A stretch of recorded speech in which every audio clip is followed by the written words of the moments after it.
Հավասարակշռված եւ հավասարակշռման արտաքին քաղաքականությունն է։ Եվ հավասարակշռված ու հավասարակշռման արտաքին քաղաքականությունը ցույց տվեց իր արդյունավետությունը, թույլ տալով կայունացնել Հայաստանի Հանրապետության արտաքին քաղաքական միջավայրը։ Հավասարակշռված եւ հավասարակշռման արտաքին քաղաքականությունը կորդեգրվի որպես ռազմավարություն, որի առանցքային խնդիրը արտաքին հարաբերությունների անհամաչափություններ թույլ չտալն է կամ անհամաչափությունները հավասարակշռելու գործիք ունենալը։ Հավասարակշռված եւ հավասարակշռման արտաքին քաղաքականության մեջ առանցքային դեր ունի տարածաշրջանացումը, որի առանցքային նպատակը սեփական միջավայրում առանց արտաքին աջակցության ապրելը Հայաստանի Հանրապետության համար ոչ միայն հնարավոր, այլև հարմարավետ դարձնելն է։ Այս իմաստով հարաբերությունների հետագա զարգացումը Վրաստանի, Իրանի Իսլամական Հանրապետության, Թուրքիայի Հանրապետության, Ադրբեջանի Հանրապետության հետ ունի կարևոր նշանակություն եւ կուսակցությունը քաղաքացիական պայմանագիր կուսակցությունը գնալու է այս ճանապարհով։ Այս համատեքստում տարածաշրջանի տրանսպորտային ենթակառուցվածքների լիարժեք ապաշրջափակումը, այդ թվում եւ թրիփ նախագծի կյանքի կոչումը եւ Գյումրի-Կարս երկաթուղու գործարկումը ոչ միայն ել ավելի կամրապնդեն տարածաշրջանում խաղաղությունը եւ համագործակցությունը, այլև այն կվերածեն արևելք-արևմուտք եւ հյուսիս-հարավ փոխկապակցվածության կարևոր հանգույցի խաղաղության խաչմերուկի։ Տարածաշրջանացման գործնականացման համար կարևորում ենք նաեւ 3+3 ձևաչափի հետագա զարգացումը եւ Հայաստանի Հանրապետությունը նպաստելու է դրան։ Ձևաչափում Ռուսաստանի Դաշնության ներգրավվածությունն այն կարևոր է դարձնում նաեւ Հայաստան-Ռուսաստան հարաբերությունների կառուցողական տրանսֆորմացիայի համար։ Հայաստանի Հանրապետությունը որդեգրել է նաեւ տարածաշրջանացում 2 հայեցակարգը նկատի ունենալով Կենտրոնական Ասիայի եւ Մերձավոր Արևելքի երկրները եւ Հնդկաստանը։ Նախորդող շրջանում մյուս երկրների հետ հարաբերությունների զարգացմանը զուգահեռ էական եղավ նաև Սաուդյան Արաբիայի եւ Պակիստանի հետ դիվանագիտական հարաբերությունների հաստատումը։ Այս ուղղությունը նոր ակտիվություն կստանա 2026-2031 թվականների ընթացքում։ Ուզում եմ հիշեցնել, որ մինչև վերջերս Հայաստանի Հանրապետությունը չուներ դիվանագիտական հարաբերություններ Սաուդյան Արաբիայի եւ Պակիստանի հետ եւ մենք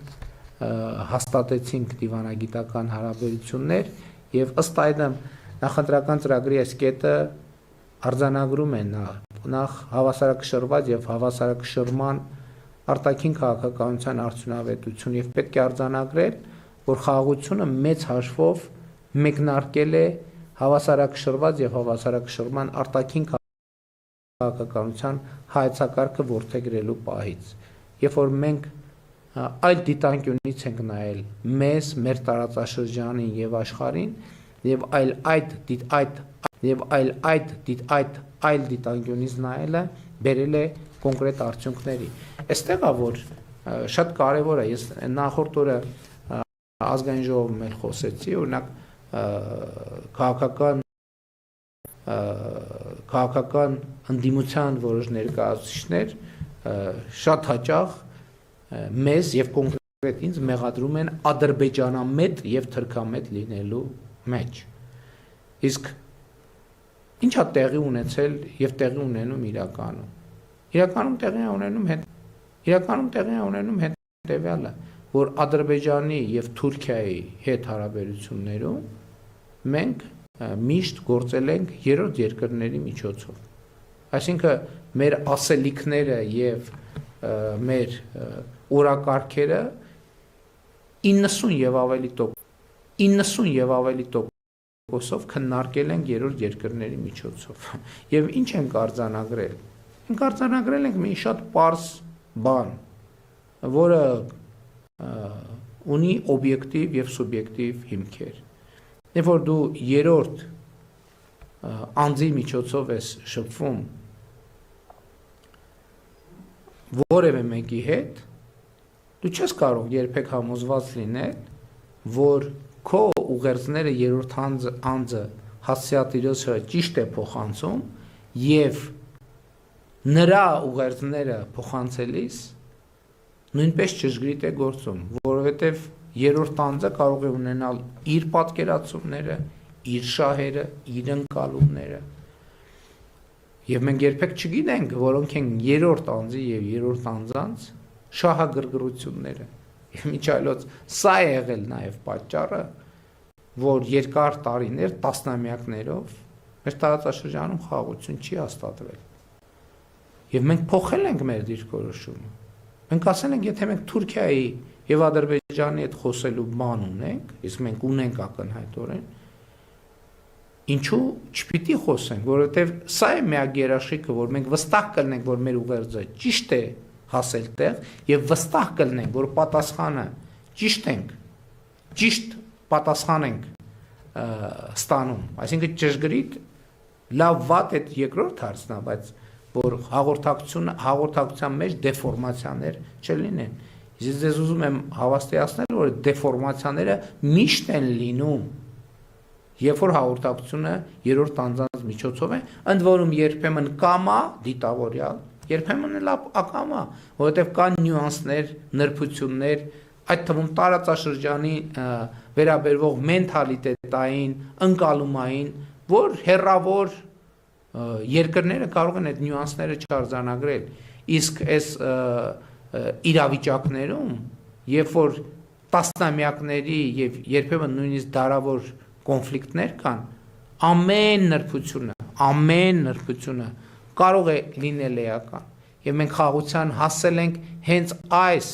հանգամանքը հասկանալով եւ գլխի ընկնելով, որ միշտ չի, որ երրորդ անձի միջոցով փոխանցված ուղերձը փոխանցվում է այնպես, ինչպես ուղերձի հեղինակը դա կուզենար, կամ նկատի ունի, կամ ձևակերպել է, ընդ որում երկու ուղղություններով։ Եվ ահա մեր այս գործելակերպի փոփոխությունն է, որ ոմանց հիմք է տալիս կամ իրենք դա օգտագործում են մեզ կամ ինձ մեղադրելու թրքամետության կամ ադրբեջանամետության մեջ։ Իսկ հարցը տևյալն է, որովհետև նրանք գործելակերպը մեր տասնամյակներով եղել է դա։ Թուրքիային բան ունենք ասելու, իսկ որտե զանգենք, որ մայրաքաղաք զարգենք, որ մեր ասելիքը հասնեն Թուրքիային կամ Ադրբեջանին։ Մենք նախընտրել ենք, նախընտրում ենք եւ նախընտրելու ենք ուղիղ հաղորդակցությունը, իհարկե չբացառելով նաեւ երրորդ երկրների օրակարգեր կան, որտեղ երրորդ երկրների ներգրավվածությունը անհրաժեշտ է, պարտադիր է, որովհետև դա արդեն ընդհանուր օրակարգ է, բայց երկկողմ հարաբերություններում մենք պետք է հաղորդակցությունը պահենք ակտիվ եւ այս ընկալման շնորհիվ է նաեւ, որ մենք այսօր ունենք խաղաղություն։ Մենք նախորդող շրջանում նաեւ հետեւյալ արդյունքն ենք արձանագրել արտաքին քաղաքականության ոլորտում։ Ռազմավարական գործընկերության կամ երկխոսություն կամ օրակարգ է հաստատվել Ամերիկայի Միացյալ Նահանգների, Վրաստանի, Նիդերլանդների, Չինաստանի, Մեծ Բրիտանիայի, Ղազախստանի, Եվրամիության, Ղազախստանի, Եվրամիության, Գերմանիայի եւ Լյուքսեմբուրգի հետ։ Առաջիկայում մենք նաեւ հույս ունեմ Ֆրանսիայի հետ այդպիսի փաստաթուղթ կստորագրենք։ Միևնույն ժամանակ Ռուսաստանի Դաշնության հետ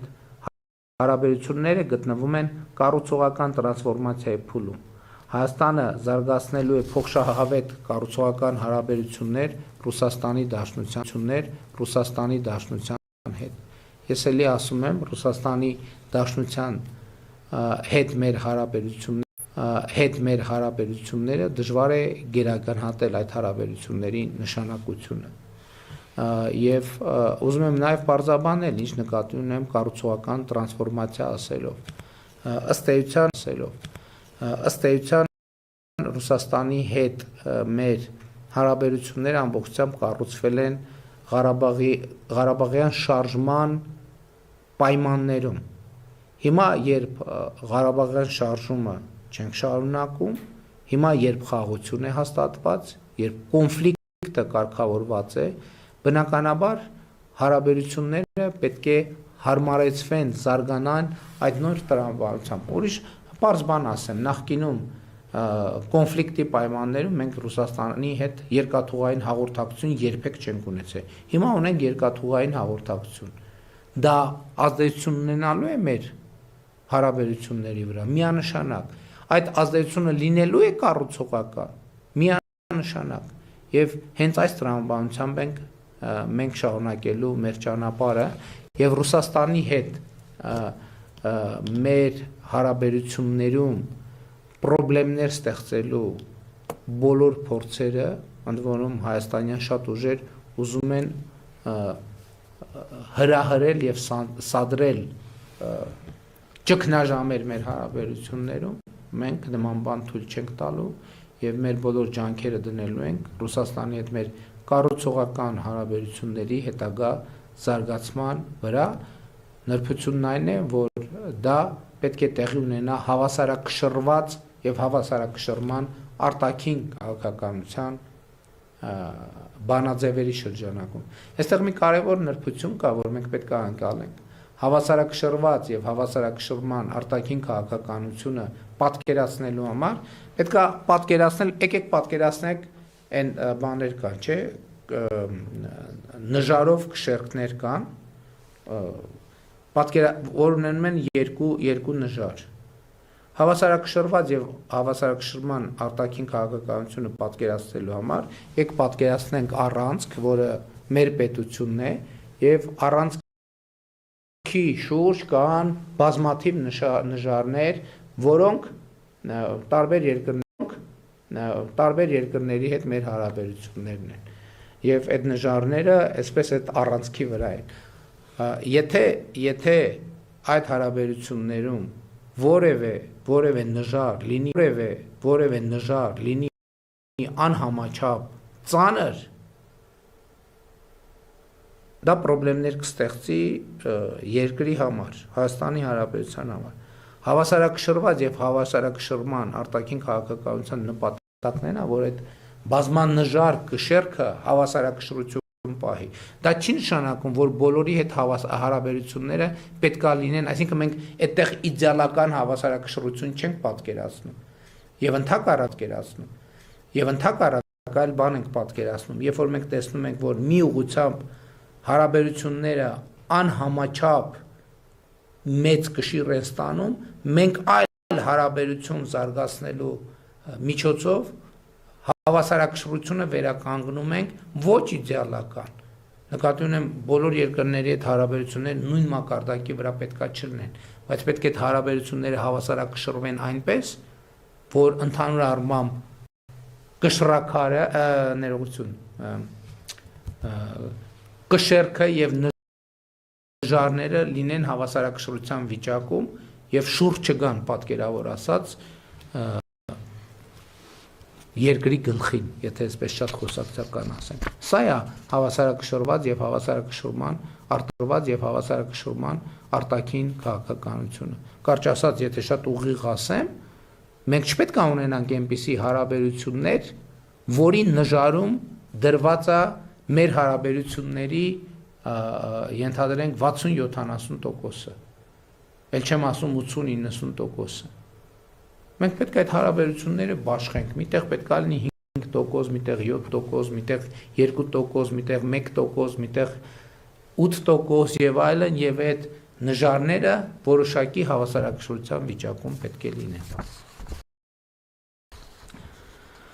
Հաջորդ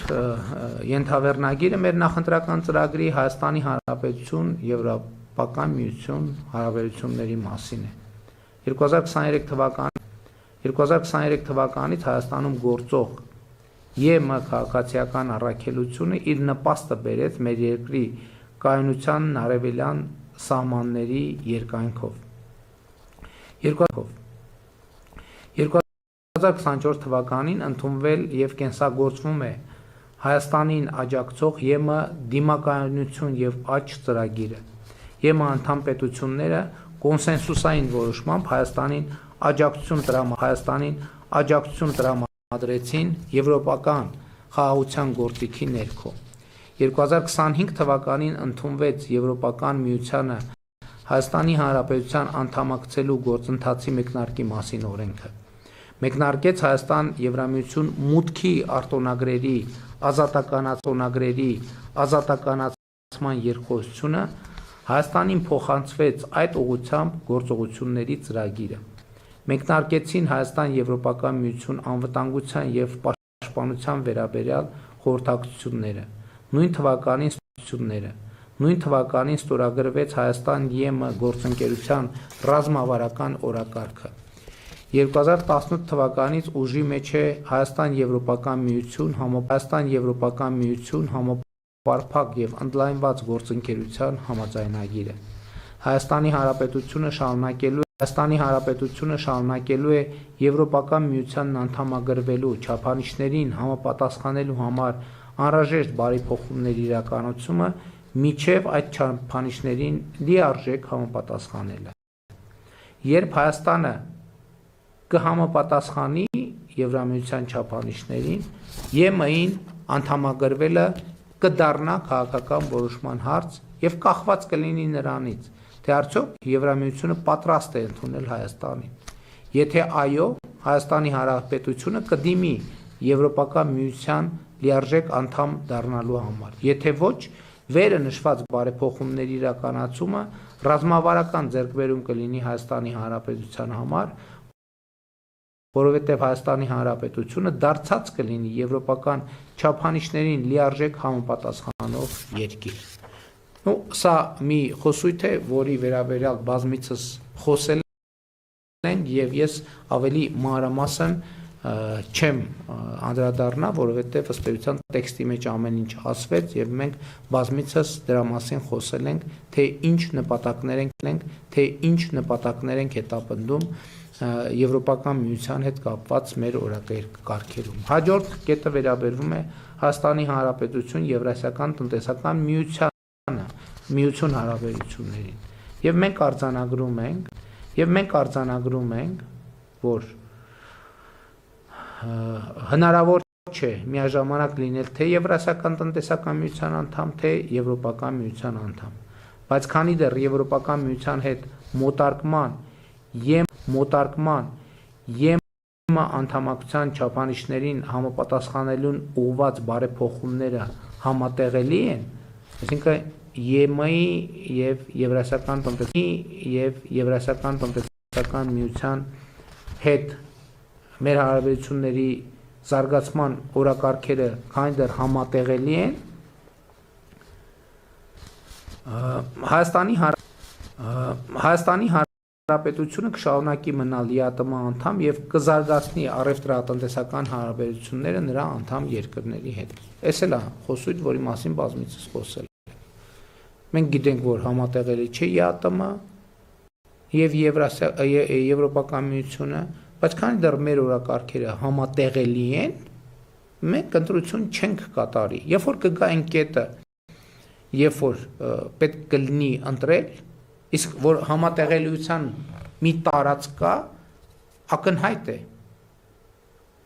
Եվ երբ որ կգա այն կետը, երբ որ համատեղելիության տարածք չլինի, այդ ժամանակ Հայաստանի Հանրապետությունը ժողովուրդը բնականաբար հանրաքվեով կկայացնի որոշում, կամ եթե որոշման մասշտաբները այլ լինեն, այլ իրավական ընթացակարգերով Հայաստանի Հանրապետությունը կայացնի որոշում։ Քանի դեռ այս կետին չենք հասել, որևէ կամ որոշում կայացնելու անհրաժեշտություն չկա։ Բազմակողմ այլ ձևաչափերի մասին մեր ասելիքը հետևյալն է։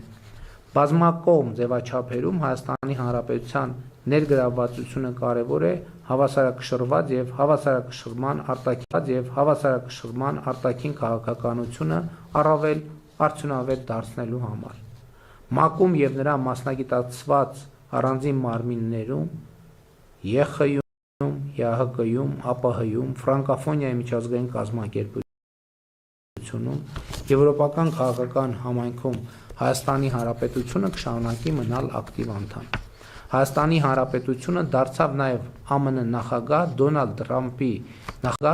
Թրամփի նախաձեռնած